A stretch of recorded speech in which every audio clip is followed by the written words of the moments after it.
Почитувани, уште едно добро вечер од мене од соседното студио, од каде што ја реализираме емисијата Аргумент Плюс, како што најавив од дневникот, наш гостин е надворешно политичкиот коментатор Љубомир Гајдов. Гајдов, добро вечер и благодарам што ја прифативте поканата. За многу години.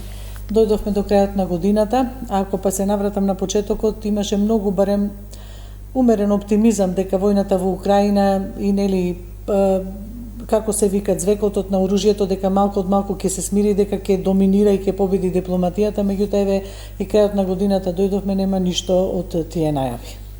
Кај што има сила, нема правдина. Путин сака да го освои и како што вели рускиот град Одеса. Трамп предложи мировен план во 28 точки.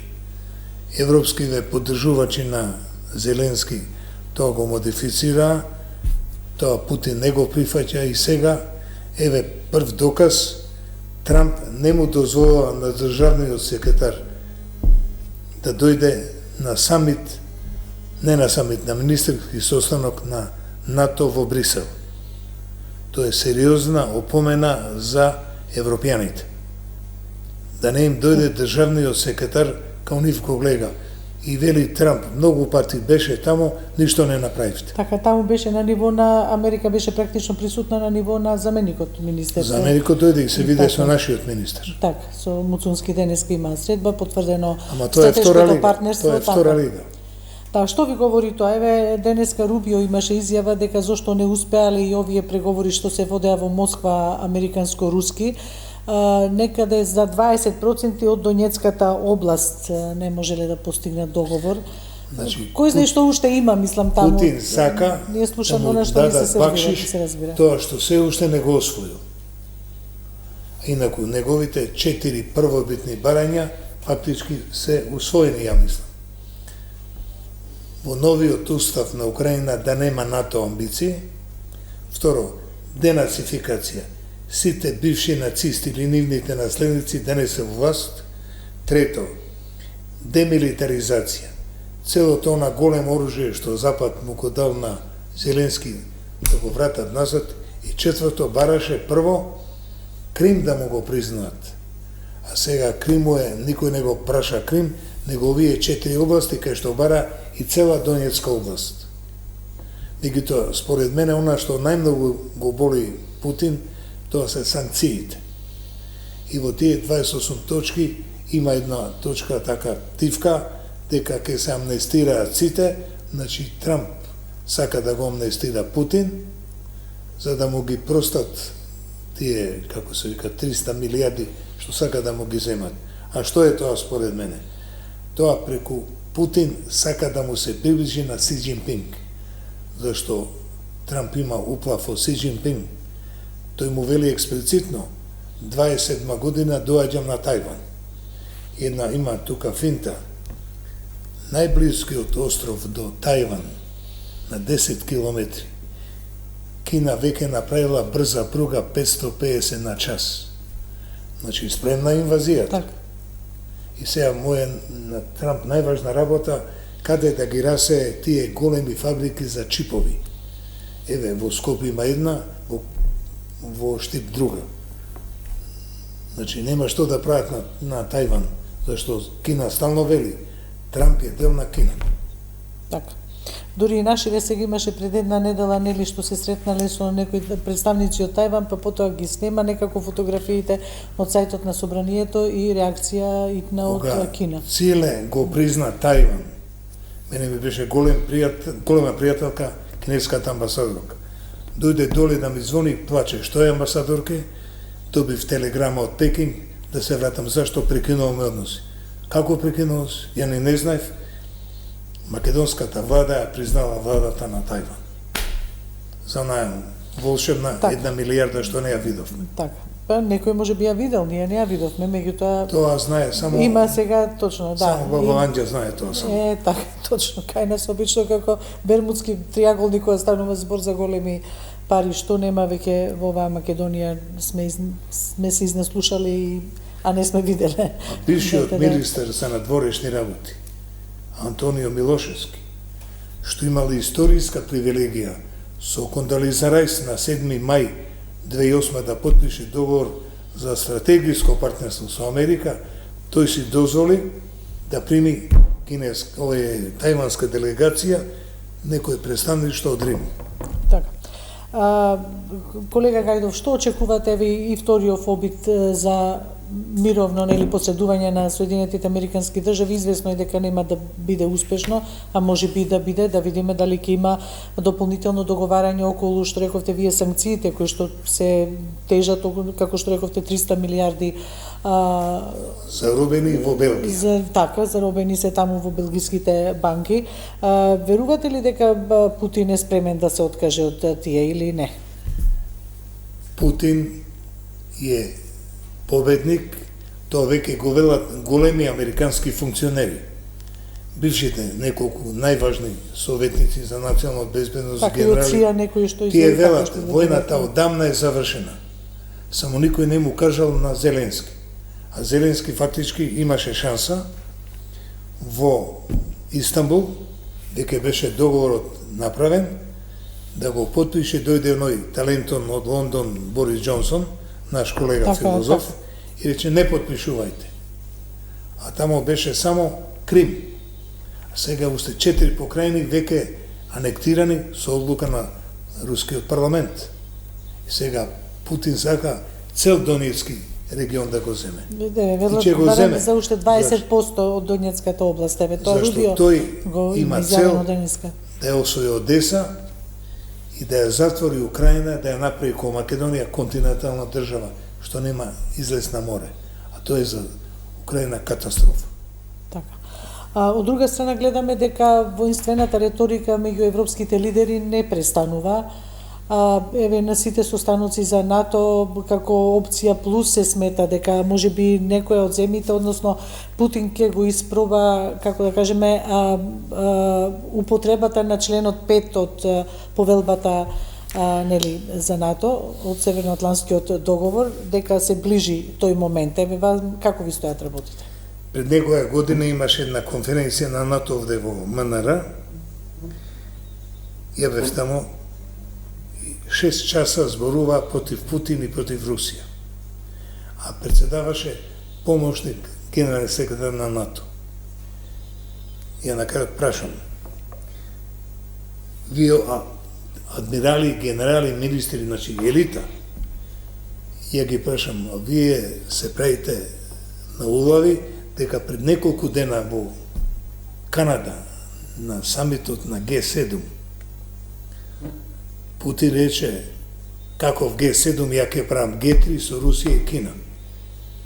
А пред тоа месец дена рече дека нема ја заради малобројна воинствена црногорска нација да водам нуклеарна војна со Путин.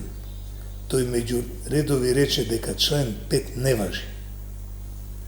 И се до 3 месеца Путин е Путин. А дали е нормален Трамп да води војна без оглед кого ќе го нападне Путин? Зашто, како што интуицијата не ме лаже, мислам дека после Украина муштери се трите балтички држави, кај што има огромно руско малцинство, кај што го малтретираат и мињата им ги менуваат, ко нашиве егејци во Грција, што им ги смени имињата и не им дозволуваат да говорат и да учат на руски јазик. Така. Има некои написи што велат дека сето ова околу САД, Русија, Украина би се завршило на економскиот форум во Давос, некаде крајот на февруар се одржува, ако не се лажам. Не, крајот на јануари. Или крајот на јануари, од 25 до 30 јануари. Така, крајот на јануари, и каде што се очекува да дојдат нели и ова тројка највлијателни, да речеме, лидери Путин, Си Џинпинг и Трамп, американскиот председател. Очекувате ли конечна разврска баш кога да се случи или нема ништо од тоа? Тоа е многу брзо. Путин има максималистички барања, а му се може зашто на фронт победува. Тој што е победник диктира услови. Според тоа, а Трамп многу не е загрижен, зашто оваа тројка европска, што е као воинствена, германскиот канцелар, не, германскиот, он аутсайдер, германскиот канцелар, чи де добил нацистички војник во Русија. Значи има емотивна омраза према русите. И тој му се сили на Путин. Тоа клучецот да му се сили на лавот или на слонот. Макрон, што имаше привилегија во сред Париз, во Елисејска палата ги седна на маса Путин и Зеленски. И ја изгуби таа шанса. А оној од Британија Кутрион, кој што народот на улица му се буни као вие во Софија, тој не може да се сили бидејќи тој што е втор човек после Путин, Медведев, тој во една реплика му рече на британскиот министер многу да не дига джева, зашто со една-две хидрогенски бомби ќе избрише Британија од картата на земјата. Значи, Путин им кажува директно и меѓу редови дека ако ракети против Русија тргнат од Европа, тој ќе се реваншира веднаш со најмодерното оружје што е недофатливо за западните арсенали. Тогаш окончување на оваа состојба како што е сега не се очекува брзо, мислите? Последнава година можда ќе има нешто, меѓутоа ако се усвојат максималистичките барања на Путин, зашто додека преговараат неговата војска ги меле овие. До вчера Путин немаше... Така интензивирани се борбените активности на теренот. До вчера Путин немаше ни еден дрон, ги земаше од Турција и од Иран. А сега Русија прави милиони на сат. Тоа е сериозна машинерија, руската машинерија, војна е многу сериозна. Се сеќавате дека кога Хитлер мислеше ќе ја прегази Советската империја за кратко време, што доживеа? Доживеа да му влезе руски војник во Берлин и да го стави советското заме на Рајхстагот. Да. И тоа ме чуди како не вадат поука Наполеонска шиглава, да. Наполеонска шиглава, Хитлерска шиглава на таа голема империја. Чујте, Мира, тој што не летал од Европа за Кина и Јапонија не знае колкава е Русија. Летате 12 часа, крај нема. А гледате ни мали цртки, тоа се оние големи реки. Обь, Енисеј, Лена. Значи, Русија нема крај. И што е најважно, Путин рече дека не се плаши од ненадеен напад од Америка врз Русија. Зашто веќе има програмирано, ако тие го нападнат сите можни атомски арсенали на Русија, ќе ја спепелат Америка. И што е најважно, поред американскиот брег и на Атлантскиот и на Пацифичкиот океан шетаат подморници. Сега овие најмодерни подморници имаат по 18 ракети, а секоја ракета има по 12 внатре. Значи, еден носач има 12 ракети. Значи, само една подморница е доволна да ја очисти Америка. Може да мислите која е тоа опасност? Да се надеваме дека до такви сценарија сепак нема да дојде, дека дипломатијата ќе си го направи своето и ќе победи. Се заканува да не му дигаат многу джева, зашто има тактичко нуклеарно оружје. Значи, ако употреби тактичко, кој што му може? Кој? Така. Од друга страна, Европската Унија, Украина, нели, во едно од барањата беше за да се откаже, нели, од прием во НАТО, за членување во НАТО. Меѓутоа, Украина и натаму се смета како еден и е со статус кандидат за членство во Европската Унија. Приказната за ЕУ се тера таму. Тоа е наш подарок од Господ. Еве, вие гледате предност во тоа и за земјите од Западен Балкан, кои за државава. Ние ќе се ушверцуваме, меѓутоа нема да имаме, зашто не сме исполнили услови, не ние, него никој, тоа Црна Гора и Албанија сега ги така ги кажуваат како фаворити. Или сите или никој. Што сакам да кажам? Дека ние... Дали треба да сме сигурни во тоа, или сите или никој, или ќе влезат Албанија и Црна Гора, а ние ќе бидеме оставени за некое едно време? Сите ќе влезат во купче и никој нема да добие, као што се занесува ке добиел, полноправно членство. Тоа што значи? Комесар, значи министер во Европска комисија, влада и право на вето. Се ја кажа нова варијанта, дека нема такво нешто, ние ќе бидеме втора лига, ама ќе влеземе внатре. За Македонија тоа е бакшиш. Зошто? Нам не ни значи да имаме комесар или да имаме право на вето. Нам ни значи да влеземе таму и тогаш ќе ни направат правна држава, тоа што недостига овде. Плюс ќе имаме право на фондовите. А наше ќе интересира ова, меѓутоа таму велат, ако не исполниш услови, нема пари. Така. Македонија веќе и сега каска, иако... Од 19 услови, само 2 сме исполнили. И затоа, место 700 милиона, 7 милиона евра. Сме зелени. До сега, но добро, ќе има забрзување, како излезе премиерот и кажа дека од 12 услови 10 сме исполниле, па за тие 2 услови... Тоа кажувама, Европа вели од 19, само 2 сме исполниле.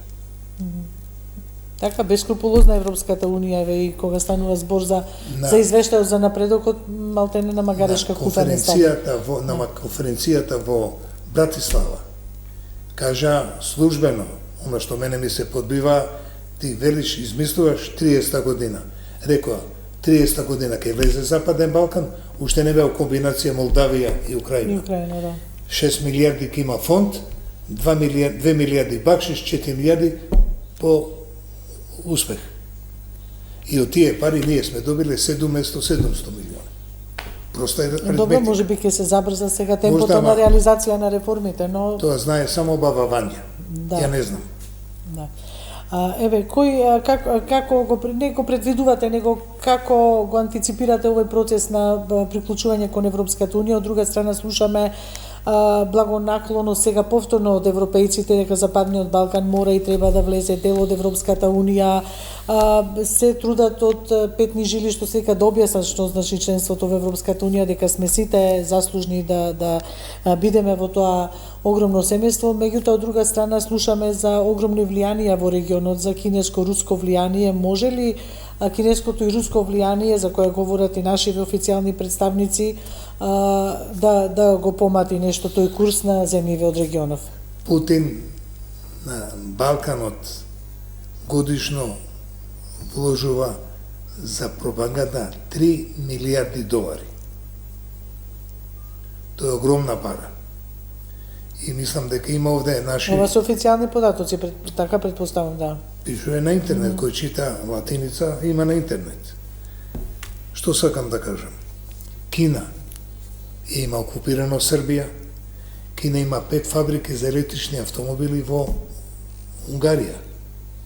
На Кина, пред некој време, летоска во Охрид, седнав една банкарка од Виена, по потекло од Нови Сад, ја прашам, колку има кева со Србија, кинези, она вика 45.000. Викам, 450.000. Сестра ми живее во Париз и вели, нема кинески гробишта во Париз. Еден умре, друг доаѓа. Не може да ги разликуваат. Според тоа, кинеската плима нема одбрана. Кина нуди долги години 17 милиарди долари да направи канал од Белград до Солун. Па тука нашиве мислам дека натрчуваат, затоа што ова така наречена британска поддршка, не пари, него гарантираат дека може да земеме 6 милиарди и ќе сме правиле брза пруга по старата пруга. Не може од стара баба да се прави мис на свет, тоа далеко од памет.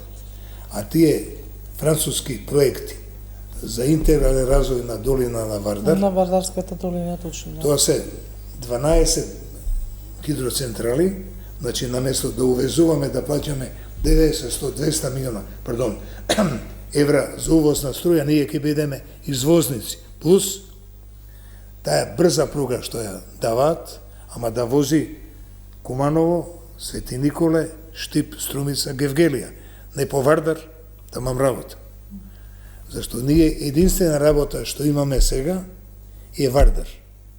А се чудат странциве како на грците им го даваме цел Вардар, место да им дадеме само 10%.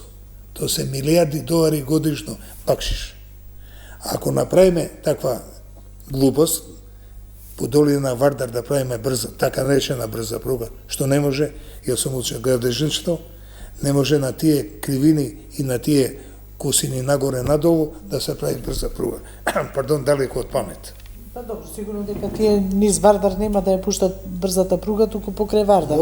Мора да оди горе, горе мора да оди, горе. а Вардар да го остават на хидроцентралите. Да. Тоа е давнешна идеја и кој знае дали некогаш би се реализирала, меѓутоа добро. Најголемиот германски државник фон Бисмарк вели: која владее реката Вардар, владее Балкан, владее Европа. За тоа е битката. И турците се месте, и германците, ама французите имаат проекти. Нашите 20 на години работеа со французите. Готово се. Ама ништо не бидно од таа работа. Да. Ама зашто, знаете ли, Колешке? Зашто се слушаше дека се барале французите не даваат мито. Не даваат мито, па добро знаеме и во која влада се случи тоа и така. Тој што го однесол премиерот Бранко Црвенковски во Париз на 28 јануари 31 јануари 98, кај што 3 конзорциуми се бореа кој да дојде со тој проект. А после му викам, зашто не прифати? Он прифати Белјановци граница. Зашто мене ми рекле французите. Нема мито. Кој да е мито 7 години у затвор за почеток. Тоа е сериозна држава. Така, еве, колега Гајдов, која рековте митото, криминалот и корупцијата во државава се на високо ниво, премиерот најавува реформи во судскиот, правосудниот систем, борба со организираниот криминал и корупцијата. Каде најавува, каде? Па најавува вака, на јавни настапи, интервјуа, изјави и тоа. Сакам да кажам, дали очекувате дека конечно ќе се зафатиме во костец со овие реформи, Македонија, за да покажеме резултати пред нас самите, а потоа заради Европската унија? Ништо нема од таа работа. Треба сами себе да се апсат. Македонија неке, значи нашето началство, неке да има реформа, затоа што Македонија нема поделба на власта. Законодавна, извршна и судска. Нема. Зошто нема? Зашто ние немаме парламент, тоа е гласачка машина. Партијата командува, овие гласат као стадо. Сериозна работа е. Може некој од партијата, да кажеме ВМРО ДПМН, да гласа против наредбата на премиерот, не може.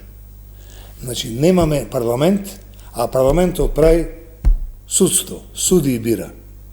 Значи, влада, што ќе му даде на парламент, значи, во Македонија додека нема поделба на власта, на законодавна, извршна и судска, не може да имаме правна држава. Може би никогаш немало таква резка поделба на овие три власти, колега Гајдов, и низ овие 33 години, во болшевизмот немало. Тамо исто партијата владеела. Така. Меѓутоа, сега како воопшто, пак да речем на почетокот на 90-тите, тоаш кога се градеше самостојната држава, може би имаше колку толку, да, меѓутоа сега некако како постојано, што велите како постаро. Тоа се вика реболшевизација. Да. Но еве дали уште долго може Македонија така да игра условно, све додека нели и од Европската унија предупредуваат за некои процеси што треба да поминат или дека нешто не треба така да се прави така. Премиерот стално вика ние ќе си гледаме нашата домашна работа. Нема домашна работа затоа што без правна држава нема држава. Ние сме учеле во политичка филозофија, тамо кај што нема правна држава, тоа е предцивилизирано општество, џунгла. Џунгла. Поголемиот го јаде помалиот. И што е најстрашно, да повторам, додека не влеземе во Европска унија, ништо нема од правна држава. Зашто правна држава, добро образование, добро здравство се основа да имаме одржлив економски развој. Не може да имаме развој без овие два услова, три услова. Значи, правна држава, добро образование, што ќе прави луѓе со мозок, а не папагали, и добро здравство. Фондот за здравство е 900 милиони евра. Најголем буџет во историја. Кај се парите? Нема лекови, нема сестри, нема специализанти. Парите ги нема. А западниве наши пријатели не се наивни, зашто велат? Корупција, корупција, корупција.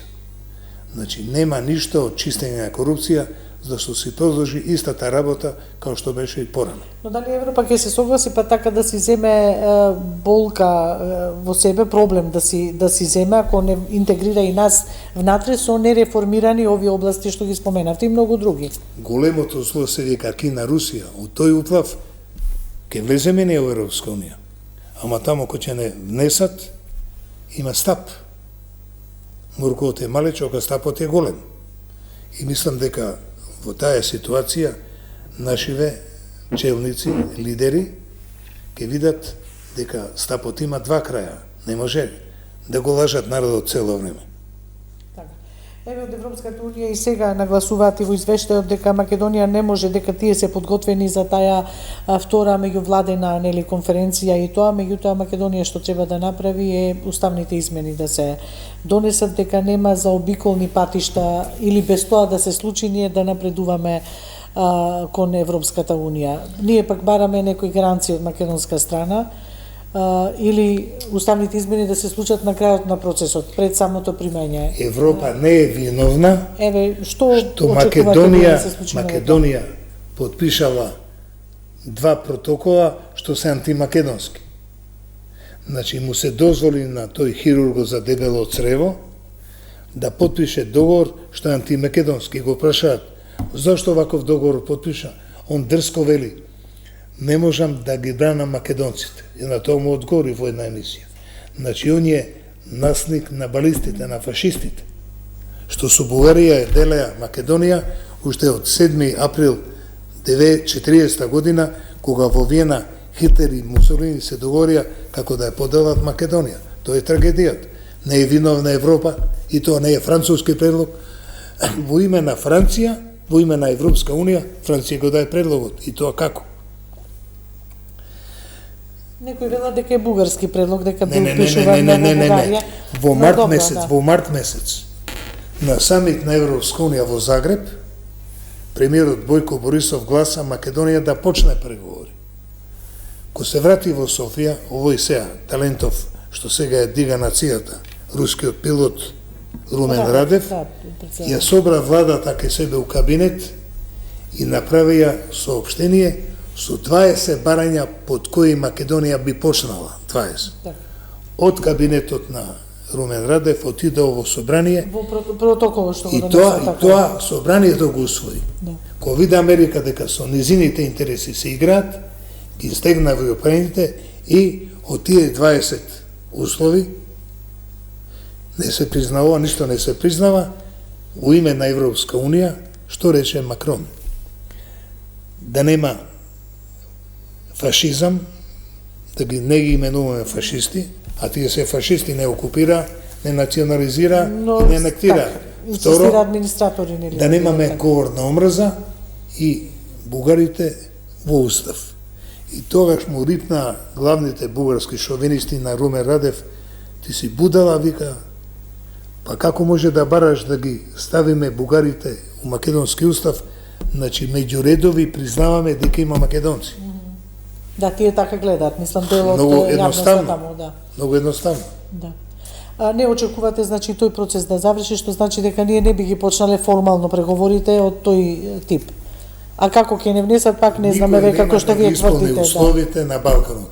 Ни Србија, ни Косово, ни Босна, а ова што као Црна Гора, и Албанија и Србија барем до некаде се дојдени во тие преговарачки кластери. Ама јас слушам пред некој ден на интервјуто на премиерот на 360, нашиот колега, му вели: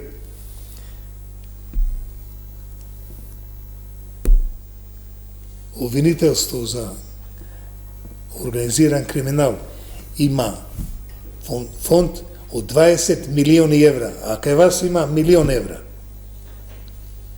Значи, тамо се грижат они да го очистат криминалот. И тој сликарот или скулптор што ли е, многу добро го прави.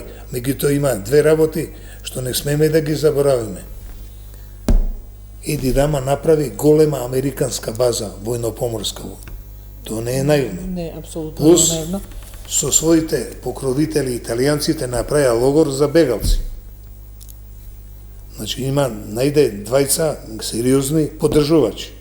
А ние да ја дадеме на Франција долина Вардар ќе имаме членка на Совет за безбедност, таа што е постојана, да стои зад нас. Ама овде некој треба да мисли на тоа. Да.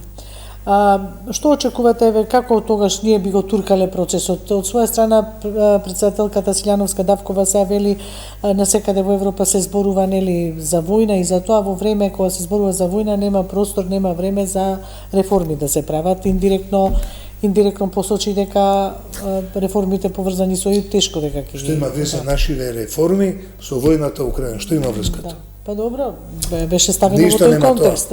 Тоа во Украина е геополитика. Ние не сме геополитика, ние сме објект, не сме субјект. Иако веќе седиме на големата маса која се вика НАТО. Да, со НАТО, преку НАТО. Тоа не е шал. Да. И ја постојано тврдам, кога ќе влеземе во Европско, не ќе влеземе кога тогаш ќе ги укинеме трите негативни договори. Охридскиот, Преспанскиот и Бугарскиот. Што не можат? Зашто, пазите, по повелба на Обединети нации, член 4, секој народ сам си го бара името. А по меѓународно јавно право, договор склучен под закана и уцена не важи. Значи, овие три договори се напишани и подпишани под уцена и закана. Само треба да издржиме. Така.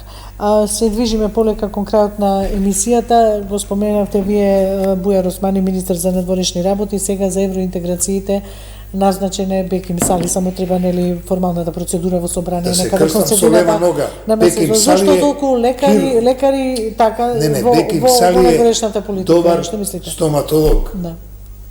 И се овој што за сега 18 месеци беше или колку месеци научи нешто, го тргаат, носат човек дилетант од почеток. Не, добро, да не даваме такви квалификативи, сепак сакам да кажам зашто често менување ако се покажал добар до сегашниот вице-премиер. Да. Човек што е стоматолог не може да води европска политика. Значи тоа е доказ дека на премиерот гајле му е за европска политика. Донесува дилетант, лекар, тој може да царил во ординација, ја не знам како тоа не сваќа. Ој, таман го научи занаетот, го трга за амбасадор. Така, еве, дури самиот премиер рече дека е задоволен од работата на Муртезани.